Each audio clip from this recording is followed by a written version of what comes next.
The latest installment, Lab 9. So here's the setup for this thing.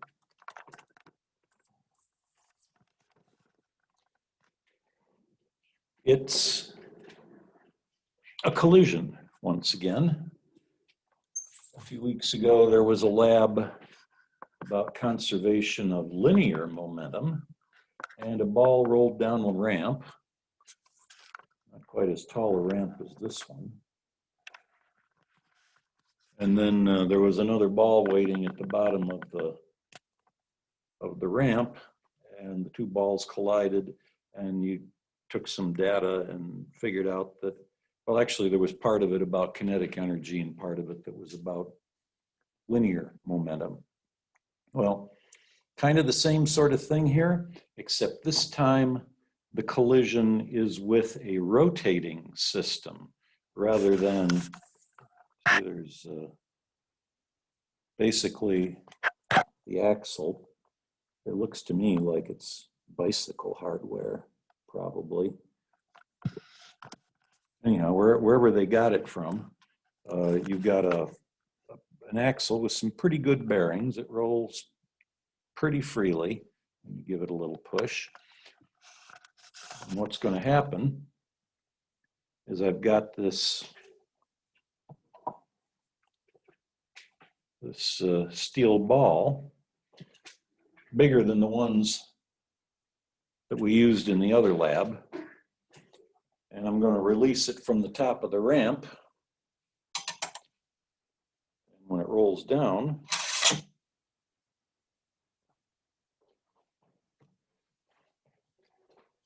see what happened is the ball got caught in the little cup there, you see, and the impact, probably aim this a little lower actually, the impact made the thing start to rotate.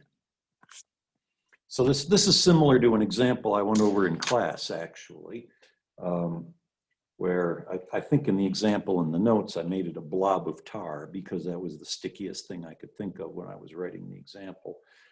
But it's flying along and it sticks to the edge of a wheel, and the question is how fast is the thing turning after the collision, and that's pretty much what we're looking at here, except it's not quite such a gooky thing that's doing the colliding, but otherwise it's very much, not exactly, but quite a bit like that particular sample problem. So we have some things to measure, of course. The mass of the disk, I measured ahead of time, or maybe I even got it from the manufacturer, I don't remember anymore. But it's supposed to be 726 grams. I just give that to you to save disassembling the thing to weigh it. Likewise, this metal arm, including the mass of the 3 cups, is 159 grams. That's all printed on your answer sheet already. What I didn't have on there, because it's pretty easy to measure, is the mass of the ball. You can get them back. There's this little metal rod they give you. You can kind of see there's a hole in the back. You can poke it to get it out. And the cord isn't going to quite reach over there, but I'll just shout it to you.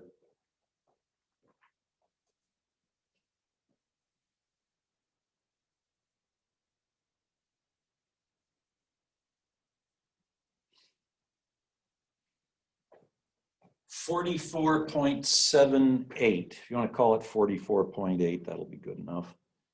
Grams, of course. So that's mass of the ball. And then we've got some radii to measure. I believe little r is the radius of the ball. Probably wouldn't hurt if I looked at the instructions once in a while. Yeah, let's see. Oh no, little r, yeah, we don't need the radius of the ball for anything. Little r is the radius of the disk. So that would be this radius.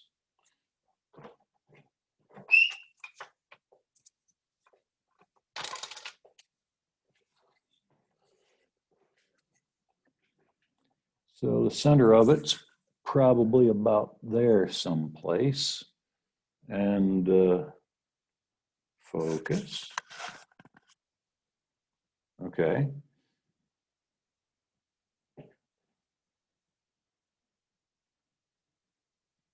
.3 maybe centimeters. Radius of the disk, little r. Capital R. Where was I looking at that?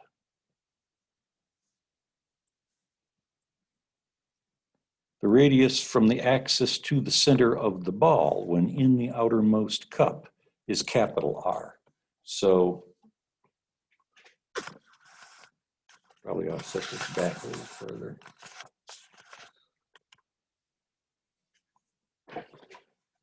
From the axis of rotation,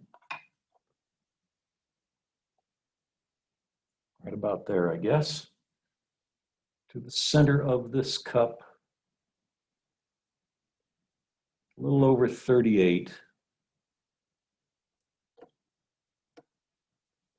Can you see the numbers on there? I know this cord is longer than that.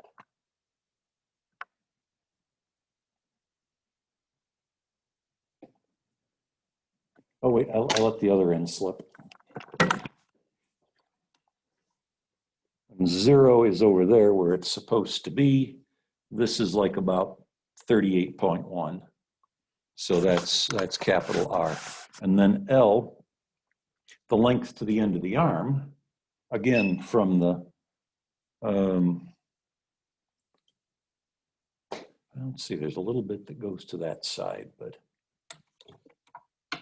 yeah, we should probably, no, I think we should go from the axis. So that's about 40. Just slightly more than capital R for L. So the next thing on the answer sheet is it says you need to find I. I is the moment of inertia of this entire system, okay? The disc, the arm, and we're going to approximate the arm as a thin rod rotating about one end, okay?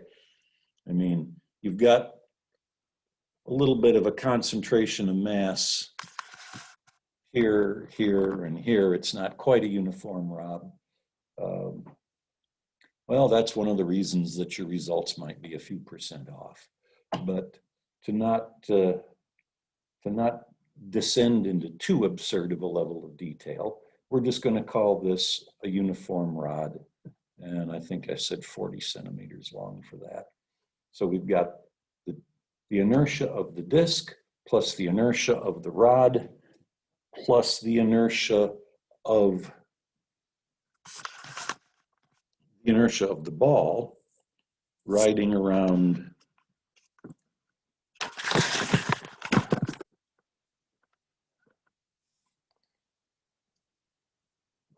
inside of there, okay?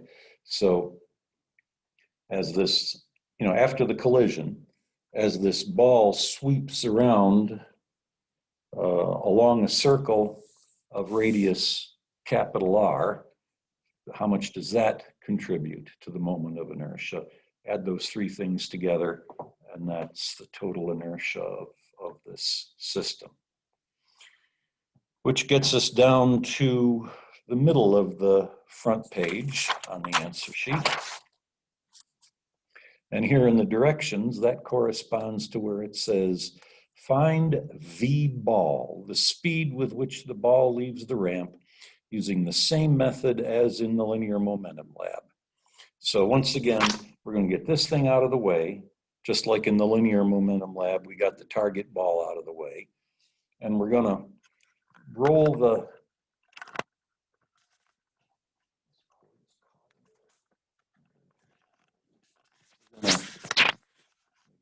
seasick again. Roll the thing down the ramp, and it'll go across the floor. And can you see down there? I've got a piece of cardboard on the floor. That's because this ball is heavier than the ones for the other lab, and it makes little dents in the floor if you don't put something there to protect it. got, again, sheet of carbon paper. And we're going to lay a sheet of regular printer paper over the top of it.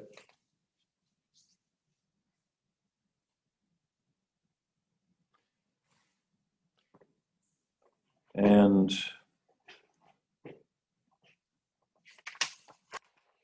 let's see, I should just keep reading. Well, I need to put some weights on there to keep it from moving around. I have those, there they are.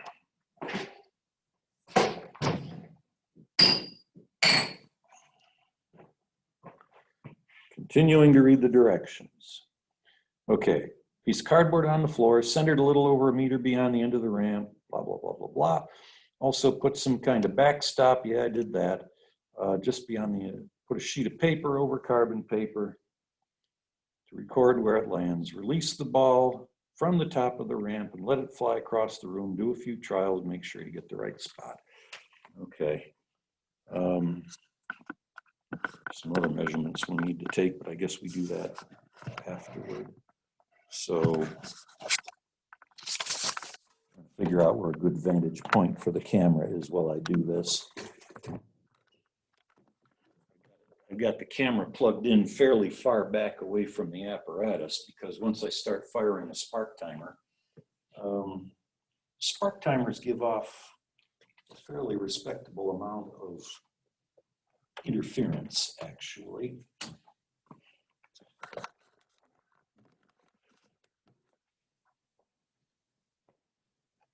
That'd be nice if that was aimed a little bit lower.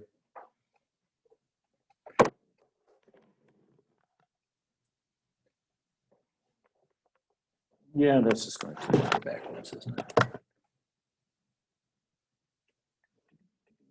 Okay, that's the spot if it'll stay there.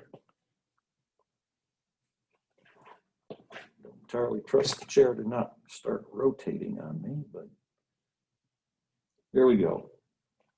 So each time I'm going to release the ball from the very top of the ramp. There's a little peg there I can hold it against before I let go of it.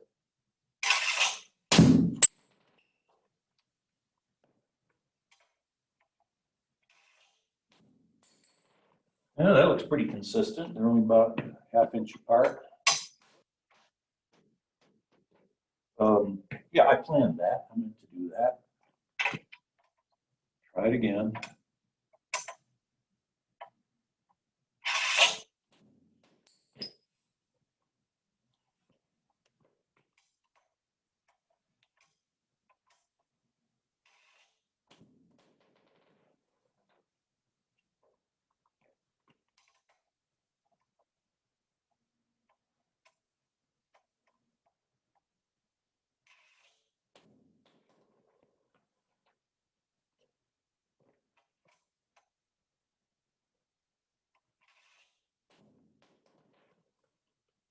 Okay, well, they're spread out over a couple of inches there, but that's why you do multiple trials, is to average that sort of thing out.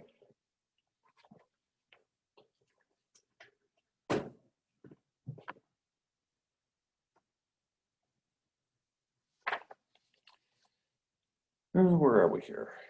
Do a few trials, be sure you have the right spot. Measure the vertical and horizontal distances which the bottom of the ball moves between the end of the ramp and this point on the floor. Calculate the time the ball was in the air. Okay, so there's a couple of things to add together here. As far as the vertical distance goes,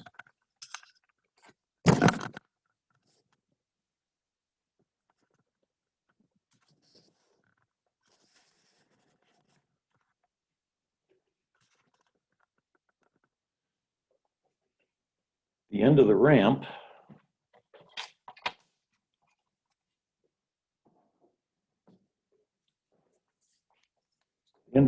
is up here. Actually, the right way to do this. Yeah, the bottom of the ball isn't quite at the bottom of that channel. So there's a couple of numbers we're going to have to add together here. And above this platform on the apparatus.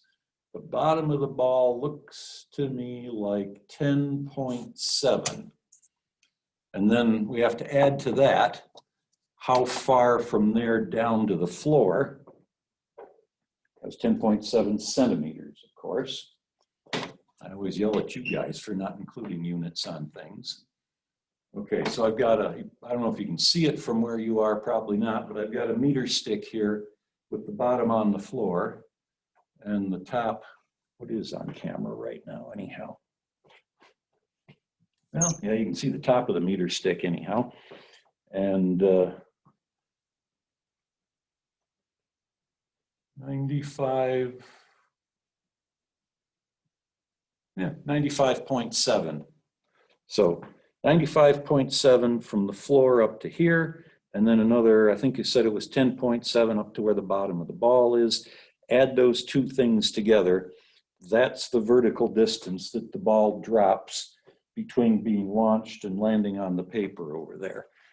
So there's a blank there for vertical distance.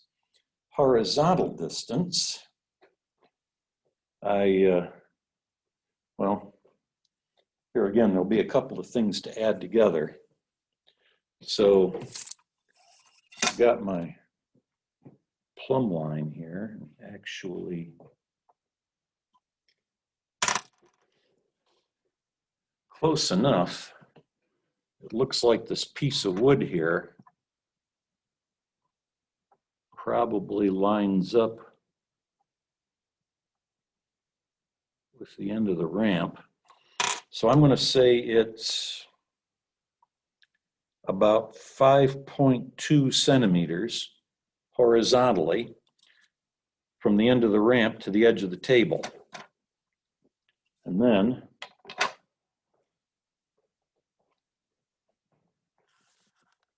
I can get this on the chair again like I had it before.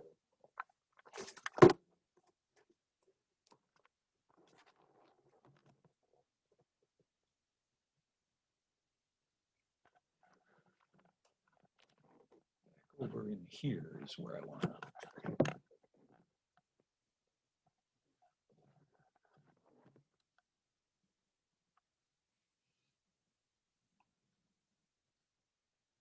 Yeah, this isn't quite pointed where I want it.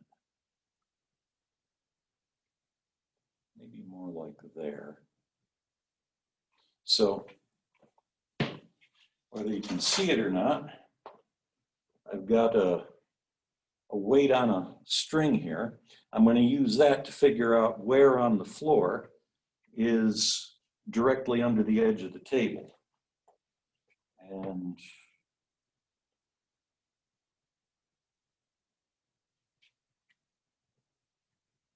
of course it's swinging all around.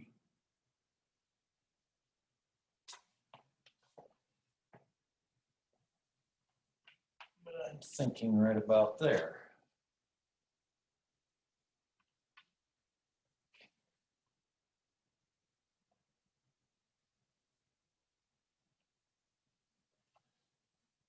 And I'm going to have to put another ruler on the,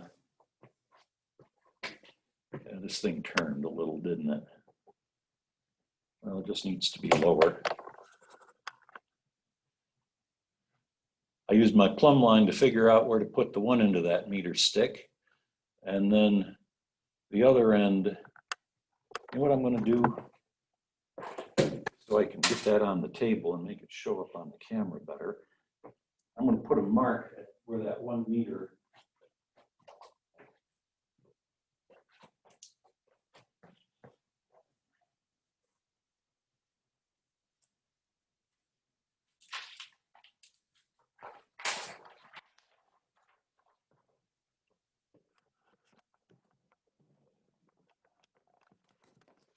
okay. So these are the impact points. This was the end of my meter stick. That was 1 meter from the, I can write it on there, 1 meter from the end of the plumb line.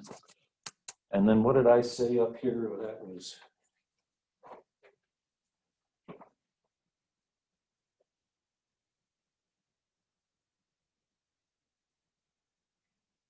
that was something like 5.3.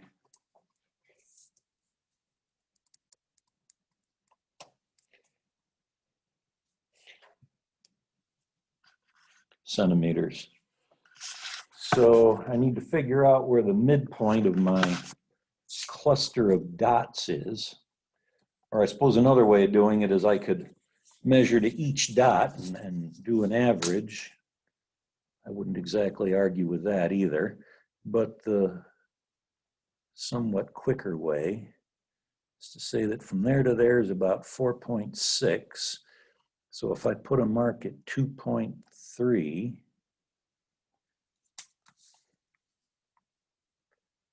and measure over 8.2.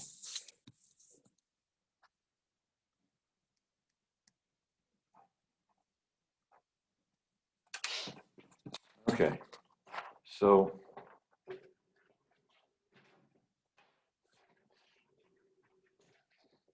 to get the horizontal distance that the ball travels before impact, that was 5.3 centimeters to get to the edge of the table. And then beyond that, another meter to get to the end of the meter stick. And finally up here to the middle of our cluster of impacts, that much more. So, see, what does that add up to? 1.135 maybe? I just did that in my head, don't trust me. But something like that. That's the horizontal distance. So then the rest of this section is calculations. You have to, it's a projectile problem, okay?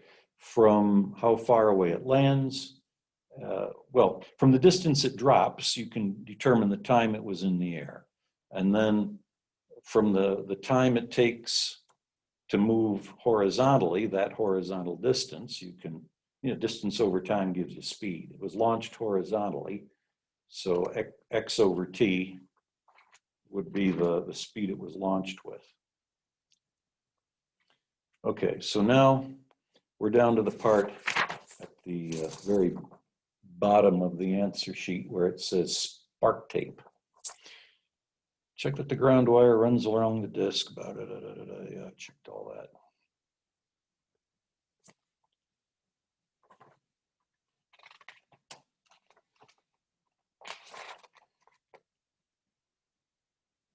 Caution, do not use the spark timer without someone else in the room to pull the plug if you are being shocked. Yeah, that's sort of like you're not supposed to swim without a buddy.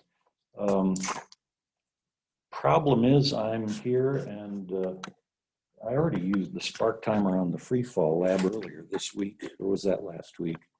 So call me a hypocrite.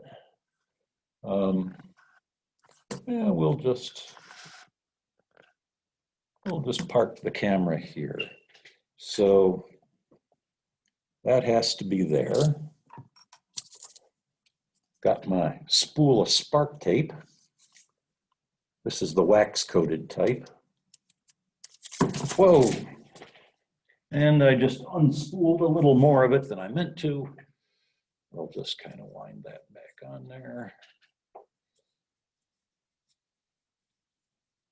I meant to do that too, of course.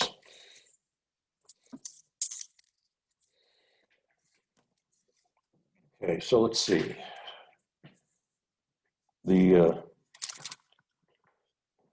I think you can kind of see. Okay, now you can see both wires. So this is the hot wire, the red one.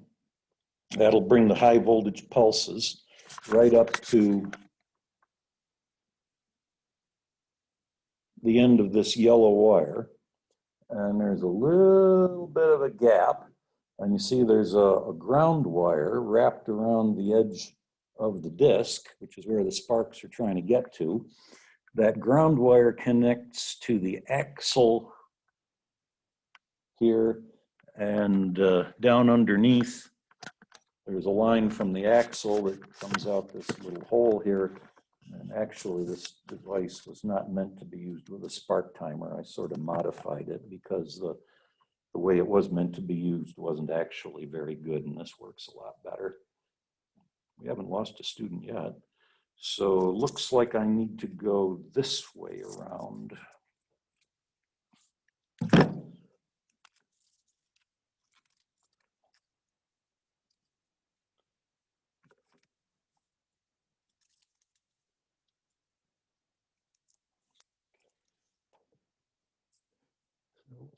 Started about there. And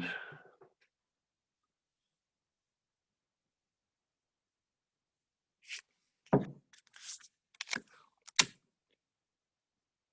might be a somewhat longer piece of spark tape than I actually need, but I got a lot of this stuff. I'm not going to run out of it anytime soon. Right, so that goes around in the proper direction and everything is ready. So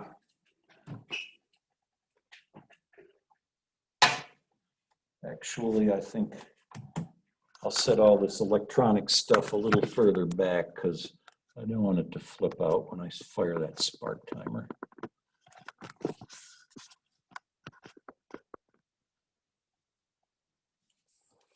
Maybe even a little further back than this.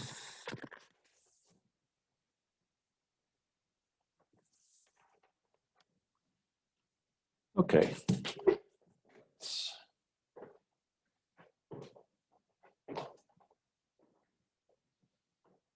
Well, let's see. Something I have heard called the first law of electronics. It works better if you plug it in.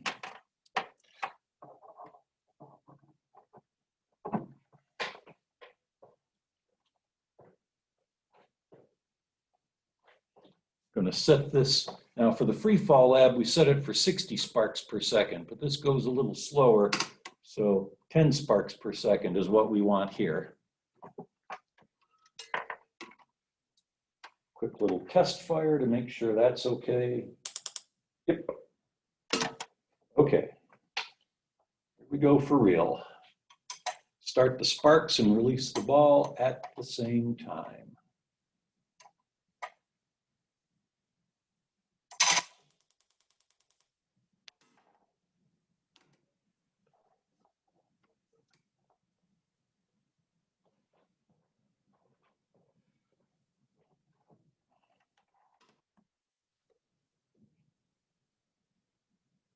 Yeah, that worked pretty well.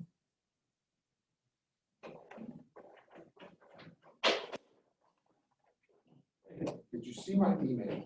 Yeah, just a second. I'm recording right now. Let me pause it. I'm sorry. No, just hit the pause button. Pause recording. Well, it turns out if it had been a few seconds later, I would have had a second person in the room with me. Anyhow, I've taken the spark tape off the edge of the wheel there and mounted it in a convenient place where it shows up on the camera pretty well. And let's just use well, of course, you don't want to use this interval here, this little tiny short one, because the ball hit it somewhere between sparks. This interval is not 1/10 of a second. It's something considerably smaller. And then after that, each time it's 1/10 of a second. Now I was measuring it with a ruler before I turned the camera back on, and there's a little bit of variation, like that's a millimeter or two longer than that, but over in here, there's one where it gets longer again. And that's one of the sources of uncertainty with these spark timers. You've got a gap a few millimeters wide, and the sparks don't always jump right straight across. Sometimes one will kind of jump to the left, and the next time maybe it'll kind of jump to the right. And so it's not just how close can you read the ruler. The same thing with the free fall lab. Some of the variation comes from that sort of thing also. So the directions say not to go too far down the tape because the wheel does gradually lose speed because there's a little bit of friction. But I think if we go, 5/10, half a second, that'll be good. So 1, 2, 3, 4, 5. If I go from there to there, I've got 5 intervals, and that'll be, well, like I said, 5/10, because we're firing at 1/10 of a second intervals. So, I should have marked it up here where it'll show with the ruler in place. So we want to go from there to there. And I think that's 11.6. Does that show up on the screen over here? It might if I had this a little further over.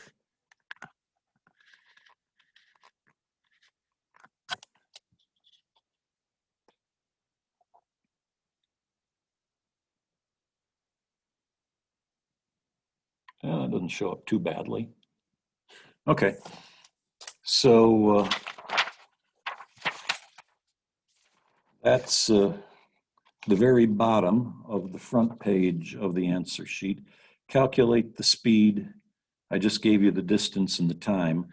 That's the linear velocity, V, of the edge of the wheel.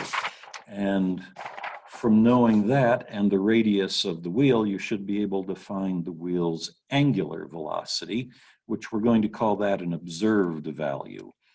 And then, well, the next thing you come to is there's, overshot.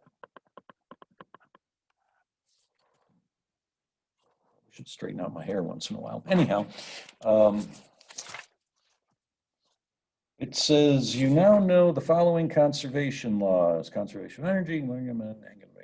So there, I always end up having to help people with these questions. It's like, what are you trying to get at here? If there's 6 groups working in the room, I usually end up, well, actually, I've sort of gotten in the habit, instead of giving the same little talk 6 times, when people start getting to this point in the lab, I usually just stand up and say, okay, now let me explain this to you. So, number 1, during the collision, there are friction forces between the ball and the cup. As the ball slides in, it rubs against all that rubber that's around it. Are these forces conservative? I first talked about conservative and non-conservative forces back in section 5. I think it was section 5, the unit on work and energy. And basically, well, I mean, this is not the formal definition. I went over that in section 5. But a conservative force is one where kinetic plus potential will be conserved, hence the name conservative, okay? A good example of a force which is not conservative is friction. It takes that mechanical energy, kinetic plus potential, and converts it into heat, okay? So, no, friction forces are non-conservative. And up here under energy, it says, in the absence of non-conservative forces, a system's mechanical energy is conserved.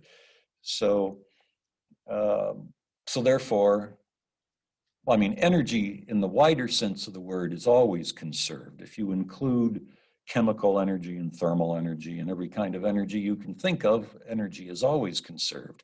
But if you use the word energy in a narrower sense to mean just kinetic plus potential, if what you really mean is the total mechanical energy, and you're just too lazy to say all of that, then energy is not conserved here, because some of it gets, mechanical energy is not conserved. Some of it is converted into heat because of the non-conservative force that's present during the collision. Moving on down. During the collision, is there a force on the ball arm system from outside? So if you imagine that disc just floating in a large tub of water, when that ball came down and collided and stuck in there, you'd have here.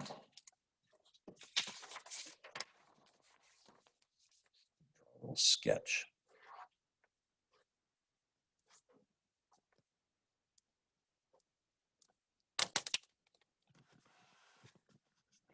Around again. Looking down from above, if this was just floating in some water, and all of a sudden there's a force over here, well, what does forces make things do? It makes them begin to move. The whole assembly, I mean, yes, it would start to rotate also, just like it does over here. But in addition, if it was just free floating in some water or like floating around in the middle of a space station or something, that impact would make the whole thing begin to travel this way at the same time it was rotating. Well, as it is, it doesn't go anywhere. And that's because it's not just freely floating in some water. On the axle here, right at the center of the wheel, I should probably aim this camera a little lower again. Go on down, thank you. Come on, a little more, you can do it. Okay. So the axle rests on the table. There's enough friction between the feet on the bottom of the apparatus and the table that it doesn't go anywhere. So at the same time that you've got the impact force over here, creating a force in that direction, an equal and opposite force is developed over here that acts, if you're just talking about the upper part of the apparatus, just the disc and the arm, the force is on the axle, okay? Where the center of the disc is connected to the rest of the world, there's an opposing force that keeps this point at rest as the rest of the assembly begins to rotate around it. So I got a little bit wordy there, but getting back to the actual question here, during the collision, is there a force on the ball arm disc system from outside the system of those three objects? Yes. If so, what is it? It's the force acting at the center of the wheel that holds it in place because it's attached to something. And then finally, number 3. So anyway, before I get to number 3, linear momentum. In the absence of external forces, a system's momentum is conserved. Well, if we're considering just the ball arm disc system, this force comes from outside of that system, and therefore linear momentum is not conserved, okay? Before the collision, the ball had some momentum in this direction. Afterward, there is no translational motion. Everything, the center of mass of the system doesn't move. And so momentum was transferred to the earth through the center of where the axle is there. So at this point, we're 0 for 2.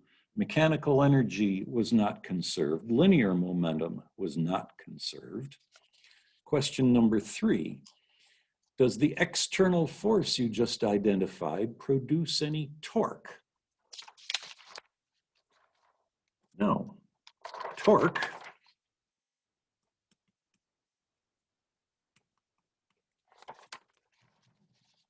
is R cross F.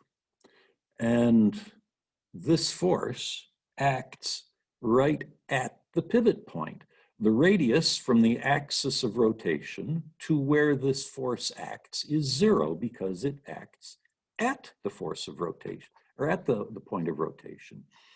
As for this other force over here, well, if you're including the ball as part of this system, that's an internal force. That's part of the system pushing against another part of the system.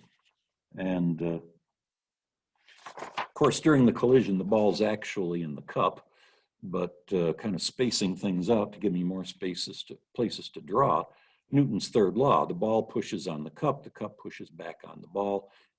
Internal forces never matter because they always cancel out because of the third law. So we've got this external force over here, and that produces no torque. So does the external force you just identified produce any torque? No, because R equals 0. It acts at the axis. In the absence of external torques, a system's angular momentum is conserved. So in case you needed a stronger hint, that was the title of the lab. So even though the other two things are not conserved in this collision, angular momentum is, and therefore, using conservation of angular momentum is the way to calculate the theoretical angular velocity, final angular velocity after the collision, and you will compare that, that angular velocity that you calculated from conservation of angular momentum, you'll compare that to what we determined using the spark timer, and then you're done, then you write it up. And again, if you need any help with the calculations, maybe you want to compare to that example that I went over in class. It's toward the end of section 9. If you're in a hurry, fast forward the rest, and that should get you to it.